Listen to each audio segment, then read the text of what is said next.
मित्रों नमस्कार, स्वागत है आपका हिमालय टीवी यूट्यूब चैनल में। मित्रों, संयुक्त राष्ट्र संघ के महासचिव श्रीमान एंटोनियो गुटेरेस नेपाल आकर वापस चले गए हैं। कल उन्होंने संसद में भी संबोधन किया, लेकिन महासचिव जी का जो भ्रमण रहा वह केवल पहाड़ी एरिया का निरीक्षण में सीमित रहा।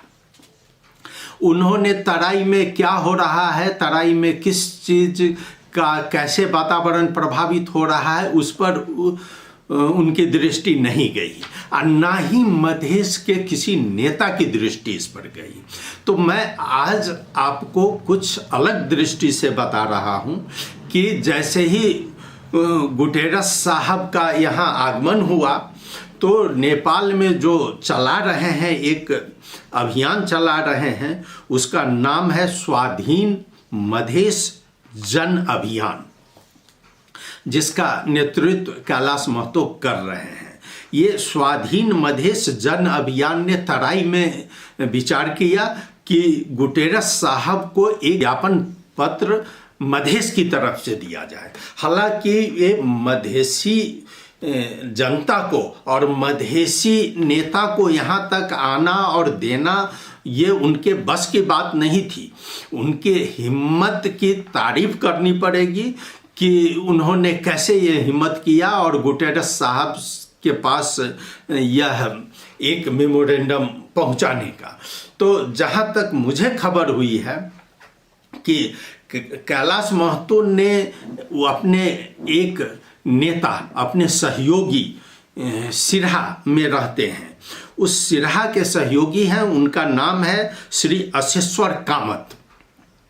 अशेश्वर कामत को फ़ोन किया और फ़ोन करके अशेश्वर कामत तैयार भी हो गए, एक गांव का रहने वाला व्यक्ति, कि मैं जाकर संयुक्त राष्ट्र संघ के महासचिव को जैसे भी होगा मैं एक विज्ञप्ति दूंगा। और इतना हिम्मत किया कि वो रात में गाड़ी चढ़कर यहाँ काठमांडू पहुँचता है सुबह, और सुबह में उनकी जो परेशानी होती है वो किस तरह पहुँचते हैं यहाँ पर, सो उसका व्याख्या मैं खुद नहीं, आज मैं सिरहा में ही उनके गांव में उनके घर पर उनसे पूछताछ की है, उनका वीडियो मौजूद है। आइए हम पूछते हैं कामत साहब से।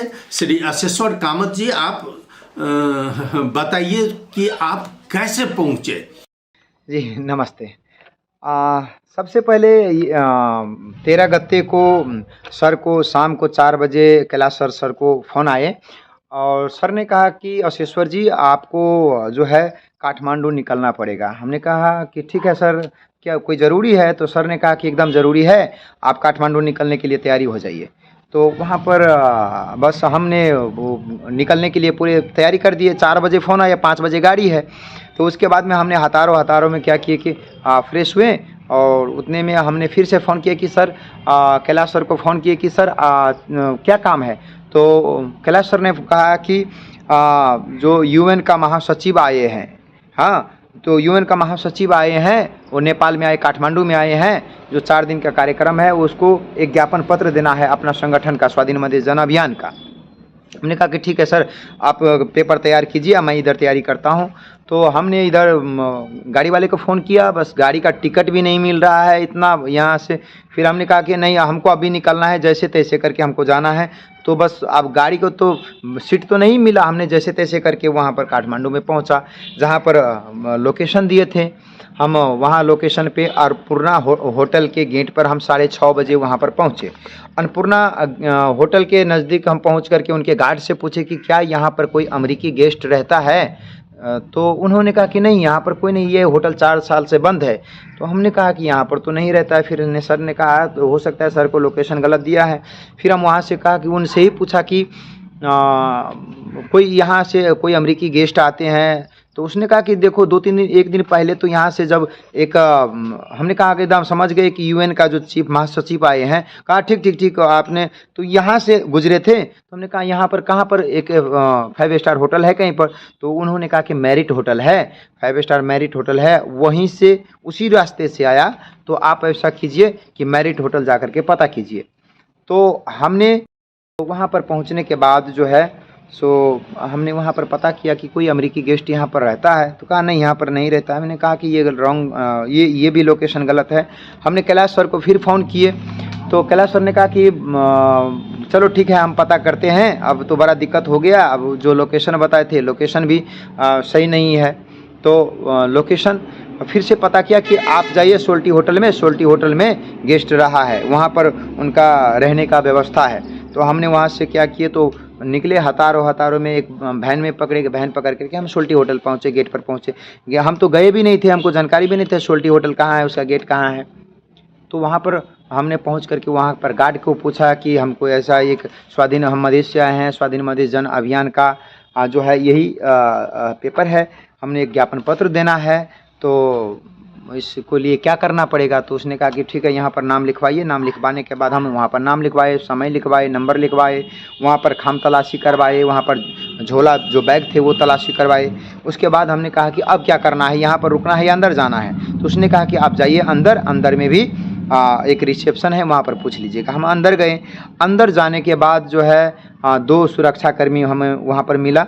वहाँ सुरक्षाकर्मी को हमने पूछा कि हमको जो है जो यूएन का जो महासचिव साहब है उनके साथ हमको मिलना है डायरेक्ट, हमने कहा। तो कहा उनसे पूछिए। तो हम वहाँ रिसेप्शन में गए, वहाँ पर हमने कहा, वहाँ पर एंट्री किया। एंट्री करके वहाँ कहाँ से आए हैं, क्यों आए हैं, सब कुछ हुआ। हमने संगठन का, स्वाधीन मधेश जन अभियान का संगठन का नाम लिखवाए, अपना नाम लिखवाए। तो उसके बाद में कहा कि ठीक है, मैं ये मैसेज जो है जो महासचिव जी को अंदर भेजते हैं, अगर वहाँ से क्या आते हैं तो उसके बाद आप रुकिए। तो हमने वहाँ पर रुके, बस वो मैसेज क्या हुआ तो फॉरवर्ड किए। फॉरवर्ड करने के बाद जो है सो हम फॉरवर्ड किए, लेकिन उसी बीच में हमने पूछ दिए कि सर हमको टांग बैठना है, कहाँ पर वेटिंग करें? तो वेटिंग रूम कहाँ पर है? हमने उतना पूछा कि वेटिंग रूम कहाँ है, वेटिंग कहाँ करें? तो हमने सोचा कि यहाँ पर वेटिंग नहीं कर सकते क्योंकि ये वीआईपी है, यहाँ से वीआईपी लोग आते जाते हैं। तो हमने सोचा कि कहीं बैक साइड में, तो यहाँ पर पूछना पड़ेगा सिक्योरिटी के हिसाब से। हमने वहाँ पर पूछा कि हमको कहाँ बैठना है। तो उसने कहा कि वो एक व्यक्ति थे वहाँ पर, एक सुरक्षाकर्मी, उनसे पूछिए। हमने उनसे पूछा कि हमको कहाँ पर बैठना है। तो उसने लोकेशन दिया कि यहाँ पर बैठ जाओ। बस हमको लोकेशन दिया, हमने ऐसा किया कि हम जो है सो मेन गेट के अंदर चला गए। हाँ, मेन गेट पर जा कर के बैठ गए। तो मेन गेट पर जा कर के बैठने के बाद जो है हम 20 मिनट तक वहाँ पर बैठे। हाँ, वहाँ पर हमने झोला रखा, 20 मिनट तक हम बैठे। हम इंतज़ार की कि कोई अमेरिकी जो है सो ऐसा आधिकारिक लोग आएँ, जो विदेशी आधिकारिक लोग, जो सचिव साहब के आधिकारिक लोग आए।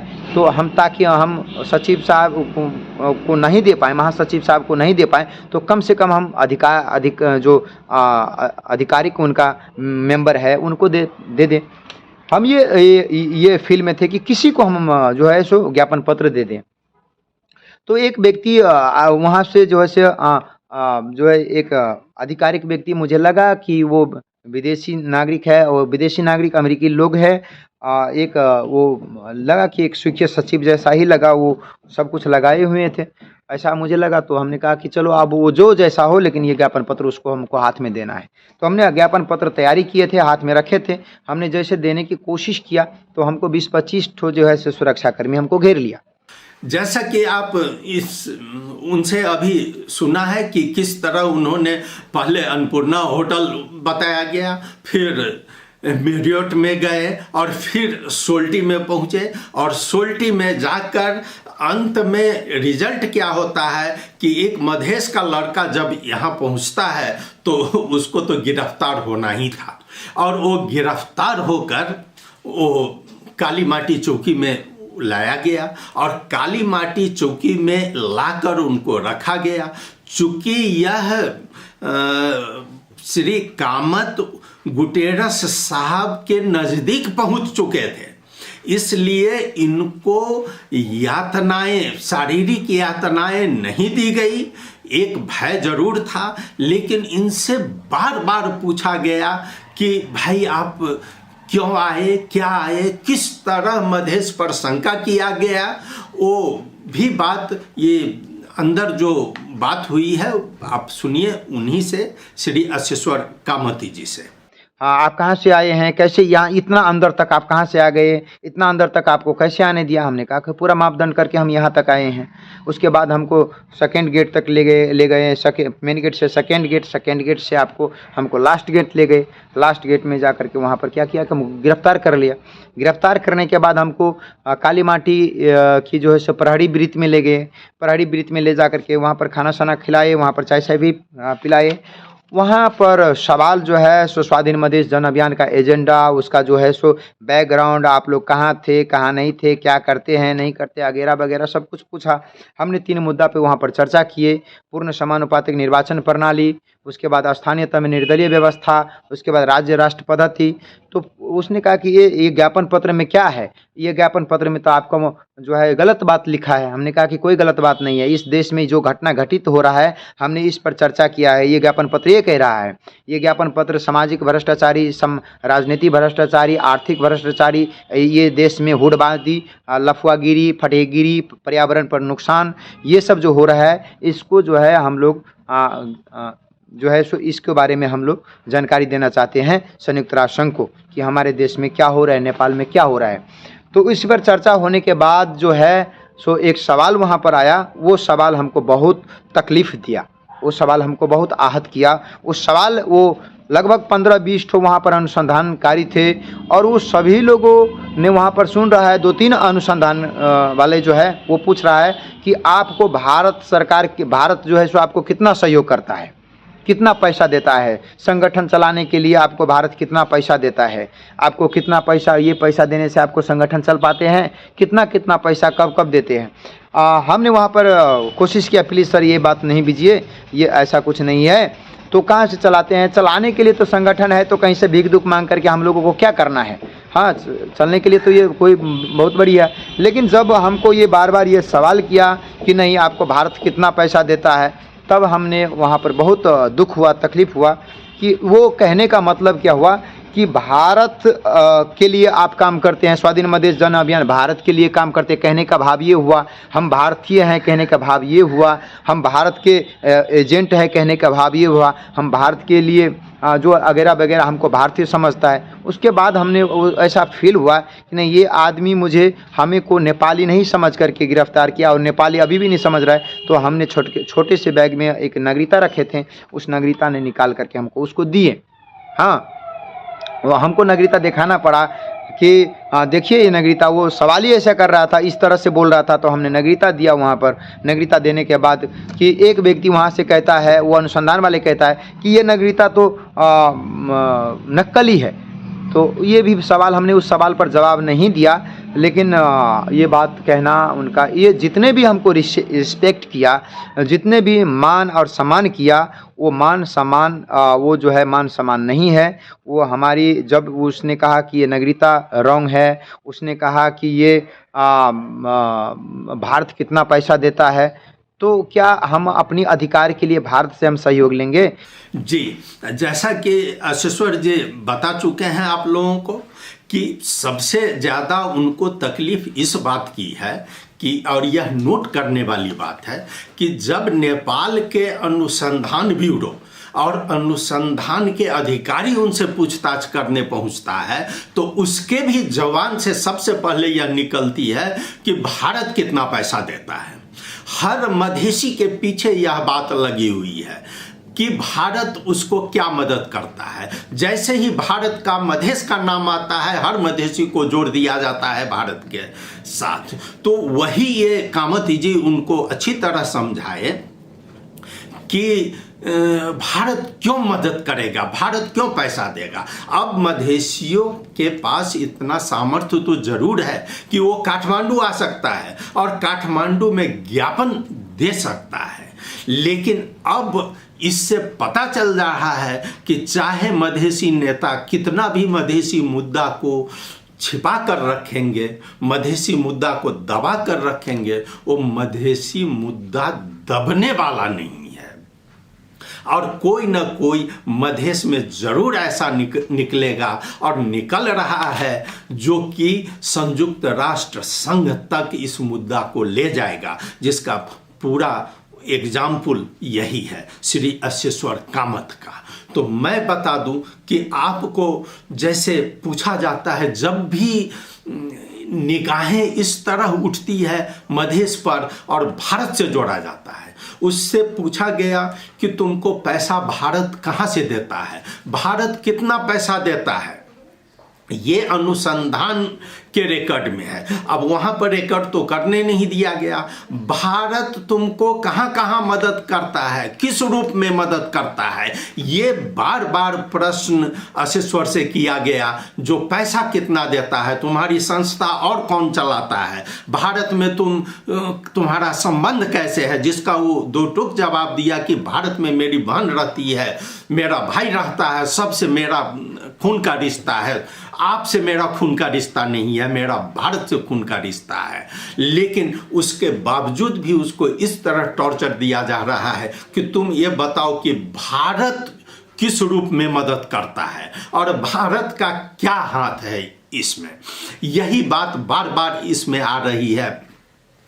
और इसके बाद भी मैं बता दूं, जैसा कि कैलाश महतो से मेरी बात हुई है, कैलाश महतो को उन्होंने जो जानकारी दी है उसके अनुसार यह है कि काठमांडू में उन्होंने उपराष्ट्रपति से बात की, उन्होंने कई मंत्री से बात किया कि कम से कम ये बताया जाए जो गुटेरस साहब कहाँ रहते हैं, लेकिन किसी ने सही जवाब नहीं दिया। गुजरेल जी से बात किया कि हमको जगह बताइए कि वो कहाँ पर है, मेमोरेंडम देना है, कोई नहीं बताया। तो इस पर गुस्सा के कैलाश महतो ने उपराष्ट्रपति से भी कह दिया कि आप लोग क्या करते हैं, मधेश का नेतृत्व क्या कर रहे हैं, आप काठमांडू में रहते हैं, आप उपराष्ट्रपति हैं, लेकिन आपको इतना पता नहीं है कि गुटेरस जी कहाँ रह रहे हैं। और यही थोड़ा गुस्सा करके उन्होंने महेंद्र राय जी को भी कह दिया, जो मंत्री हैं उनको भी कह दिया कि